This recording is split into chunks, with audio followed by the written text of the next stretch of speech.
Excellent. Thank you, everybody. Hello, I'm Meredith Goins. I'm the Executive Director of the International Program Office for WDS. Quickly going to share some updates. We had a scientific committee vote, so I wanted to share the outcomes. Some updates on our action plan, which is our tasks that we're following through on, and some of our projects and programs, and then how you can help. So first, for those of you that aren't familiar with the World Data System, we're an affiliated body of the International Science Council, and our job is to support data repositories, right? So we do that through creating trusted communities of these scientific data repositories, by strengthening the scientific enterprise, and you'll see how we do that shortly, and then advocating for that accessible data so that open science is a big part of what we're doing here. So this is our scientific committee as it stands now. So fortunately, we've been able to add Dr. Jonathan Cole from Australia and Dr. Devika Madali from India. My special thanks to Dr. Mark Nyssen and Yona Popescu, who rolled off after 2 consecutive terms. So thanks to them. There's the others that are on there. We do have our 2 new individuals who have been granted access and will be attending our first meeting in just 3 weeks. So pretty excited to have some new individuals as a part of our scientific committee. That is held every 2 years terms or 3 years long, but we're trying to stagger it to make sure that we have that consistent governance body. Here's just an overlook of where we're located throughout the world. David Castle is our chair. He is based at the University of Victoria.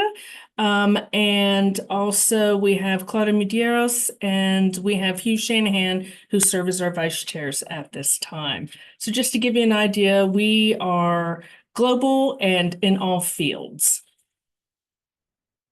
So what do we do? Well, we have an action plan and we have 4 goals specifically. We want to provide services to support our current and existing members and any new members.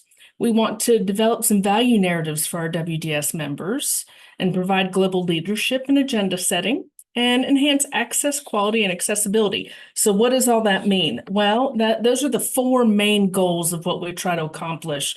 And I want to encourage you to go and download our update of what we accomplished just in the last year. It's out there on Zenodo. You're welcome to do so. That link is available in the PDF that was posted. This year, we will meet in October. You'll see this is through 22 through 24. We will be meeting in Victoria to have a working meeting to determine our next action plan. We do these for 2-year stints, so this will be 25 to 27. We're going to have these same 4 objectives because they're still relevant and important for our membership, but we're going to really tailor the focus to meet the needs. And looking at number 4 specifically, and since I'm talking to RDA, should share how we interact and participate with RDA throughout all of our different groups and how we're supporting all the different activities out there. I should say Rob and I are both on the Research Data Alliance for the US. So that is part of the way that we help support our local community and show support for data repositories at the RDA at the R level, at the United States level. I'm also one of the co-chairs of the Certification of Digital Repositories Interest Group. Makes sense. We're all about digital repositories, right? And same thing with the Trust Principles and Adoption Working Group. Very engaged in the Repo2Pub Working Group, the challenge of data repositories and publishers and getting the scientists the DOIs they need that are accurate and timely for everybody involved. That's a process that we've got to work out a little smoother and better. Worked very heavily. This is also IPO and our ITO office. Our technology office is based in Victoria. Very engaged in the GORC International model, which you saw looking for feedback, and the research metadata schemas. So we're a little bit everywhere. And these are the groups that we're the most active in, where that we support internationally to support our data repositories. So one of our goals this year as part of our action plan was to start standing up and sharing what we need to do and what our expectations as an international body, what we expect of our members. And we were talking about research assessment, and Dora is a big part of that. Joint statement on research data really kind of lays out how that works as well. So we had a really great webinar on that recently and why we joined alongside STM DataCite and Crossref and why this is important, as well as the Open Climate Campaign.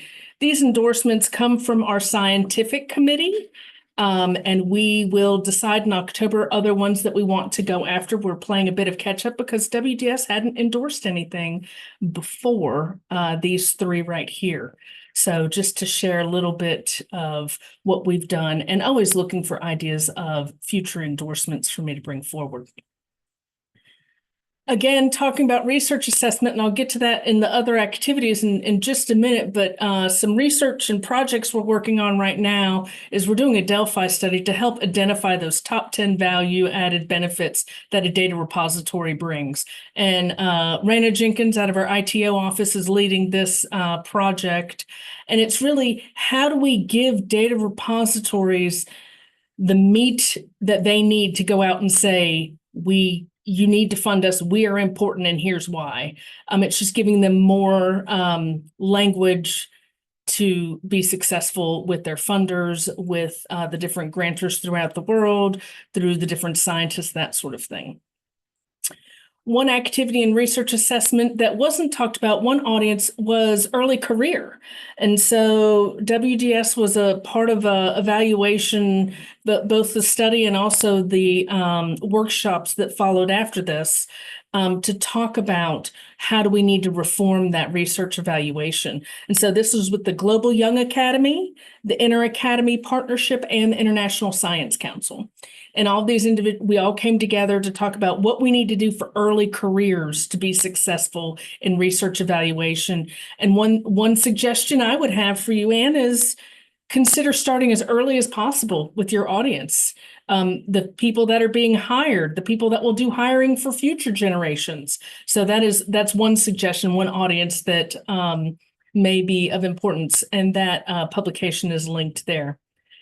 Additionally, we had a project between IPO and the ITO offices. Again, our program office that I'm the head of and the technology office out of Victoria came together and did a cohort needs assessment for folks doing core trust seal in Canada.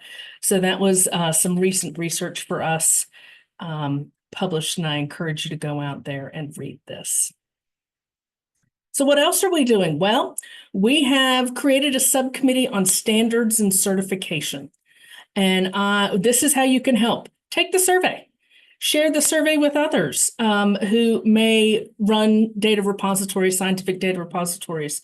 We helped create Core Trust Seal. Our organization brought our membership together with Don's and created Core Trust Seal many moons ago. But we're looking at the standards that are out there now because our membership has asked us to. They wanted to make sure that it's all inclusive and that it's timely and it meets what they need.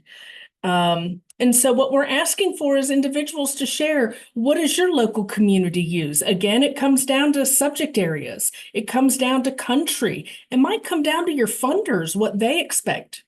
And so what we're asking is for individuals to take maybe 5-10 minutes to complete this survey so we can kind of get a bigger idea of how data repositories should become members of WDS.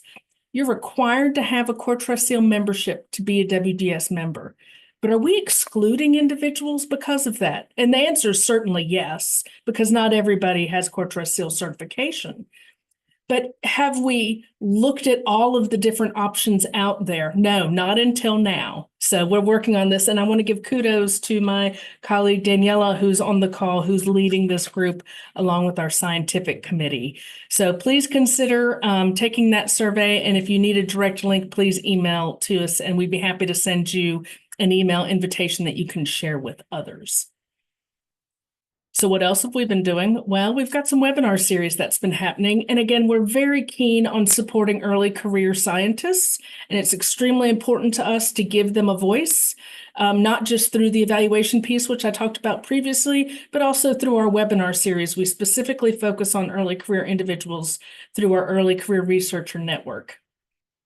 We have a bunch of different things that are happening just between now and December. All of the WDS staff will be meeting at ESIP, which will be held in Asheville, North Carolina, just next week. So that'll be fun. A lot of staff don't ever get to travel, so it's nice to be able to bring all of your staff 2 hours away. It's kind of a treat. We'll be launching a Data Stewardship Award. Again, this is specifically for early career individuals. Keep an eye out for that, and we'll be looking for some co-chair nominations. It's part of the cycle, right? We'll be hosting an AI readiness virtual workshop, and you'll hear a glimpse of that at ESIP if you're attending, and I think there's some people on the call that will be. And then we're going to host a webinar with our Open Climate campaign. We held that until October because we wanted to do it during Open Access Week, so we think that's important. We have an annual webinar with Core Trust Seal, and that'll happen in November. And of course, we've submitted multiple sessions and posters to RDA Plenary and hope to see many of you there. I'm very excited about that one. And then in December, we're talking about with ARL and doing a webinar on their making research data publicly accessible. This was important because it shared what it could take dollar-wise, fiscally, to be able to use data repositories. And this is part of the picture. There's not a lot of good data out there. So every little piece that we can do to chip away and have that conversation helps funders recognize that, oh, this isn't free, or, oh, this isn't just $5 or, a few handful of dollars. It's actually quite intense. And oftentimes these calculations don't include your staff time. So labor is a cost too, right? So that's a whole nother conversation to have. And then we'll also be at AGU. We will be hosting a town hall.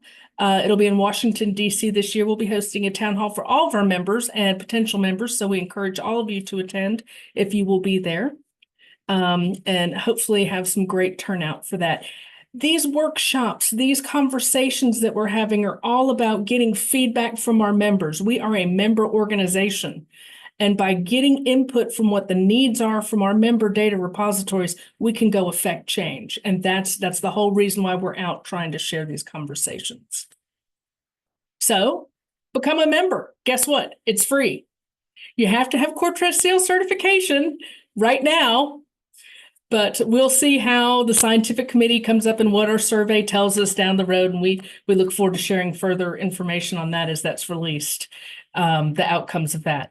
And then have your colleagues who are interested in as an early career researcher, any engineers, have them join our network. Again, it's free and it's a resource for them to be able to meet colleagues from all over the world. And the great part about it is that they get an opportunity of leadership. We have 3 co-chairs at the same time, and they rotate they attend our scientific committee meetings. They have to lead different aspects of our projects. So it's a great resume builder for those individuals that need some of that opportunity.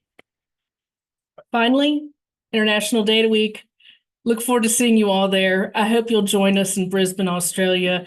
And I know I'll see some of my good RDA friends there. Thank you for RDA and CoData for being the other individuals that I get to play with during this time.